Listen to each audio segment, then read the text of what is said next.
All right, well, let's switch our attention a little bit to the Lionesses and let's go back to Natasha. So, Tash, this is a really, really good performance from England this evening, winning 6-1 against Wales to qualify second place from Group D.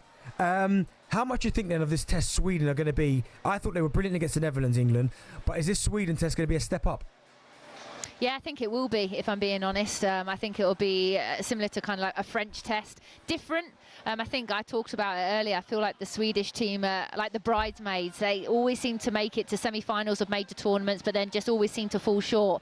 But they seem to be finding a way right now, and I think their performance in the group stage has been very impressive. I think forward line, Blackstenius, right in Kannerid, Eslani, someone that I played with over in Sweden. I think she's a phenomenal player and someone that will be blessing the WSL next season. And then defensively, you have a lot of experience, and keeper-wise, one of the standout players in the tournament so far. So the only thing I would say with regards to us over them is our squad depth, in my opinion. I think they have a really strong starting 11, potentially one or two then that can come on and do a job.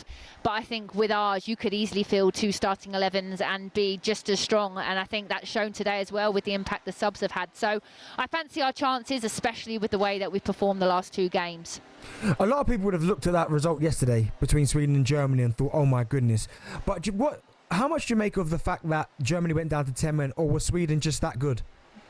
Yeah, I think it's tough.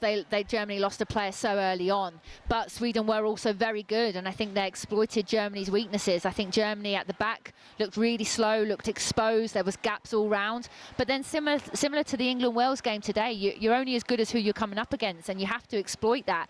And Sweden did that, and I think they were ruthless, if I'm being completely honest. And sometimes actually coming up against 10 players can be harder. I'm sure you've been in that situation before. I definitely have, and it is sometimes harder to play against 10 players. So Sweden is going to be a tough one. I actually would have preferred to have gone up against Germany with regards to the next game. But if we can, and I know we're talking about the next game and it's important, but if we can get past Sweden, you fancy then us against a Norway or Italy. I think Norway have been very poor. I think they've been actually lucky to get out of their group and win all 3 games. But Italy were my dark horse. I played over at AC Milan. I know a lot of the players. I think they're a league that's growing. I think they're a nation that's really growing, and I think they've been actually quietly very effective. Yeah, I agree. I think Italy have been good. Obviously, for me, the standout performers have been Spain, for obvious reasons. I mean, they just look so good. But when I look at England, these last 2 performances, the one thing that strikes me about this England team is the firepower that they've got. Now, you've seen Ella Toone score, all the different goal scorers, Alessia Russo, Beth Mead coming off the bench and scoring, Beaver Jones, who a lot of people wanted to see a little bit more of in this tournament. I mean, they've got some serious firepower that if it does turn into a shootout against any opposition, you have to fancy England. No, you do. And when we talked about it, I found it a bit disrespectful that people keep talking about us wanting to avoid Spain. I mean, for me, they're the holders. Why are people not talking about worrying about meeting us? And when I look at the squads, except for maybe a Gonzalez who's in good form for Spain, a Pina that can score a goal. But when you look at our squads and the depth that we have, not just a Russo, a Beaver Jones can then come on. Like I said tonight, 6 goals, 6 different scorers, and you still haven't then even brought on an Ajiman, who can go and do that. So it excites me a lot, and it's not even just the forward line, it's the midfield as well. I love the fact that Walsh is getting more involved going forward. Stanway's stats for a midfield player, phenomenal.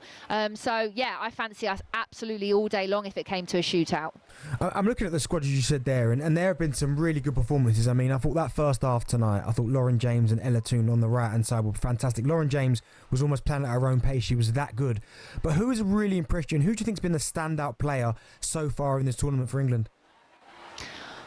I would probably say in the first 2 games of Russo, I think she'd done everything. A full performance as a number 9, hold up play, work rate off the ball, chasing lost causes, assisting, just hadn't found the back of the net. She did that tonight. I think Lauren James, like you said, she probably hasn't even got out of her kind of first level, to be honest, right now. She looks like she's cruising through this tournament, and it's actually quite scary that she actually has got more levels as well. You kind of almost sit as a commentator sometimes and just get wrapped up in it watching her. She wants the pressure. She wants players to get tight to her so she can show off her strength. You give her half a yard, then she's going to do you. You get tight, then she's going to roll you. Left foot, right foot assists. She just makes the game look so easy.